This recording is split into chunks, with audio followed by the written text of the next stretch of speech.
try to make it good then. The first question here at 5 Quick Questions is, do you have a personal mantra or something you use to get you going creatively? Definitely. So when I was a kid and all my brothers and sisters were kids, my dad had a saying that says, he told us, well, it's like eating an elephant. You just do it one bite at a time, and before you know it, you're done. And so I have taken that to heart as best I can, and even named my self-publishing company after that saying that he told us. So whenever I find myself overwhelmed with projects or something big in front of me, I try to think about, just tackling it one bite at a time. And it's so useful in so many aspects of life. So that would definitely be mine. As someone who oftentimes feels overwhelmed with what I want to do and achieve creatively, I think I will take that one home with me. You also answered another question I had, which was how you arrived at the name of your publishing company. Yeah, there you go. It'll be 4 quick questions. I will also point out that you're not advocating the actual consumption of it. Right. I have never literally, only metaphorically eaten elephants. The second question is an indispensable tool for you in your creator's toolbox.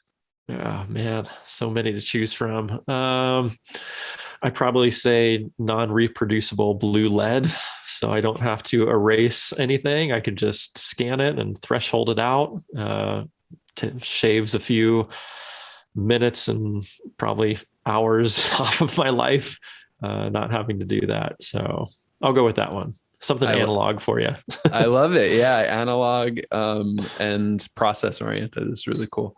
Number 3, eyes on the prize. What is the prize for you? Boy, that's a good question.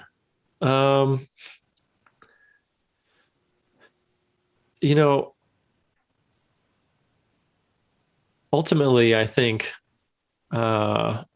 connection is the ultimate prize. Connection with people, connection with community. I get a big high from making books. And I think if you asked me that early in my career, I probably would have said something like the finished product, which I'm still very interested in making. But the more I go on, the more I see these as like conduits for connection, conduits for conversation. And, ultimately we're all going to leave this earth somehow. And it would be nice to leave it with some good impressions on people. So I'll probably go with that.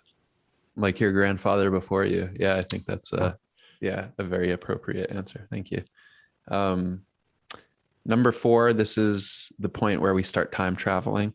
So we talked about it at the beginning of the podcast, jump in your way back machine, as you said. Advice to your past self from the seat in which you sit now. Everything is going to be okay. You end up in a pretty darn good place in life.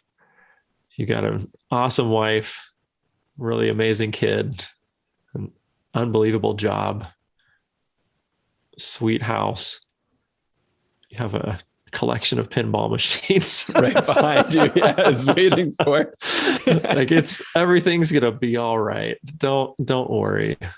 Things are gonna be okay. Beautiful. And then number 5, question for future you from the seat in which you sit. That's another good question. These are good questions, Kevin. Thank you. A question for future me. Gosh, I don't know. I do wish I could live forever, but I don't often wish. I don't know that I ever wish that I knew the future. So I don't know that I would ask my future self a question.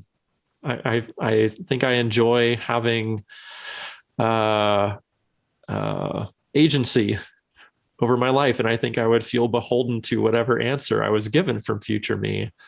I don't think I'd ask future me anything. A first at What's Your Random Podcast. I'm thinking about, really perplexed about imagining your future self.